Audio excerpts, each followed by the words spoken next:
Yeah, we're going to find out if he feels good about his game number 4 because it's getting underway right now. Again, Kranich on match point for the next 2. Kaldi, he only needs 2 now if he's going to win this match. Oh, here we go, back to the Paladin deck. Why not? It's been getting the job done. It looks like Kaldi himself is going to do some Grim Patron action here, and he's got a Harrison in his. Yeah, we talked about this as kind of the matchup that feels really bad for this Paladin deck too. You know, the Whirlwind deck. Well, here's the thing. It does feel kind of bad, but again, Divine Favor's good in this matchup. And when you start to force to make them use stuff like Whirlwind and Inner Rage to take care of your things, they start to lose a lot of their combo pieces. That's the card that's a nightmare in Unstable Ghoul. Yeah, Unstable Ghoul, Armor Smith, and Acolyte of Pain. Yeah, because you have to silence Armor Smith, you have to silence Acolyte of Pain, you have to silence Unstable Ghoul, but the thing is, the body is left over, and again, you're a 1 toughness deck, and these 1/4s are just a nightmare. Yeah, Kaldi, 2 different ways to go in this one, and why not play the Unstable Ghoul? And see, here's another problem. Do you just Abusive Sergeant into this Unstable Ghoul? You lose so much value. Defender of Argus, is Defender of Argus normally in here? Yeah, sometimes 1. I'm playing 1 in the deck right now. It allows you, it helps out the Hunter matchup, which can be a nightmare. Yeah, this spot's just so tough. Yeah, you can't hold back. I agree with you. Yeah, you just don't have time. And he's gonna get to push a ton of damage here. And what he's doing here, I like this play because he's pushing as much damage as possible, but he's emptying his hand as much as possible while doing it, trying to make Divine Favor good.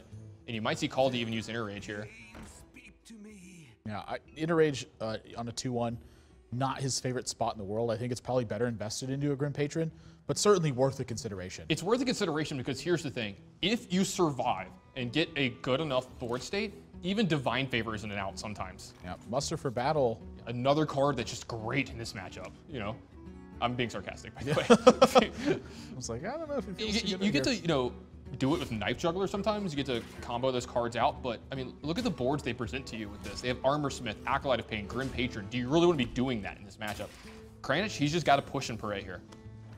Yeah, Kaldi, his hand's looking pretty darn fantastic to get this one done as well. Death Spite gets drawn. That's why he didn't play the Armor Smith, by the way, is if he draws this card, it could potentially be lights out, but Kranich, he's got a Defender of Argus behind this. Yeah, such a small thing there from Kaldi, but just huge results. And Kranich. Yep, a Defender of Argus here. Yeah, why not? It actually is really good here. It makes Kaldi take a ton of extra damage, and it saves some of his minions here from Death Spite. Great card in this spot. Yep, the push is starting to become pretty darn real here. Yeah, that's what I'm saying. You know, you have so many weapons against this deck, but they still put a ton of pressure on you. This turn is, I mean, this is spelled out. You have to do this, yeah. There's no question about this.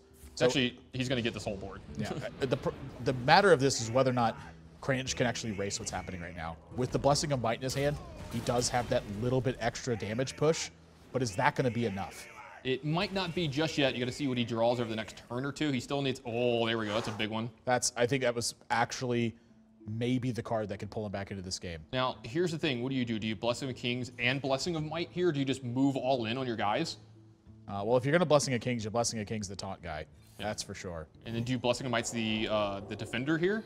Because then you get an 11. Kaldi is at 4, and then you get in 1 more with the weapon. Kaldi is at 3. There are hammers in this deck. Now, the question here is, do you push for 1 or do you take out the 5/1 that's threatening your 6/5? Yeah, you take out the 5/1, yeah. Yeah, so 2 more minions having to be invested on Kaldi's side of the board unless he draws Execute. Picks up Execute. What a well-timed draw here for Kaldi. He gets to take care of this whole board now without losing most of his. He can't feel comfortable in this spot, though. I mean, look how low he is. I mean, he's at 4, but he gets to, if he wants, what he can do here is he can Armor Smith and then, you know, gain a little bit of extra armor, plus it makes something like Knife Juggler a liability for Kranich. You know, he can even just get extra armor by just trading his board for Kranich's board. Yeah, it's going to start with Armor Smith. And again, I just fully expect this Execute to be happening.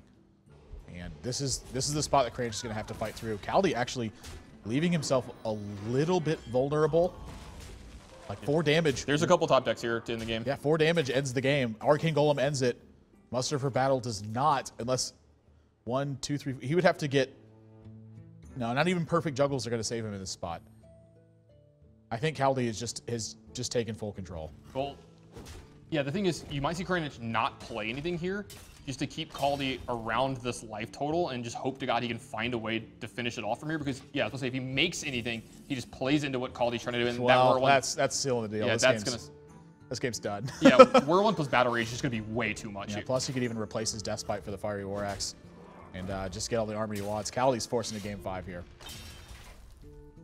Yeah, he's just gonna go off here this turn. I mean, he won this game without the Whirlwind even, but just this just seals off any perfect so draws. close. Yeah. I actually like Kranich's play here when he does nothing. If Kaldi can't actually damage his own board, you can maybe just play the Knife Juggler, but I mean, what does it do for you? I don't like playing it because if Kaldi can go up to 6 with the armor up here, yeah, that's if what I'm saying. You don't Kranich give him if Kranich has Leeward Jenkins, he can just win. Yeah, that's what you had to do there. You had to play actually nothing because you don't want to give him extra armor and just hope to God you top deck Leroy. Yeah, didn't pan out in this game. I mean, that's the power in this matchup, is that 1 health minions do not match up well versus Armor Smiths, Unstable Bulls, and Whirlwinds. It's just kind of the way that this matchup rolls. Kaldi forcing a game 5 here, and what a quick game number 4 this was.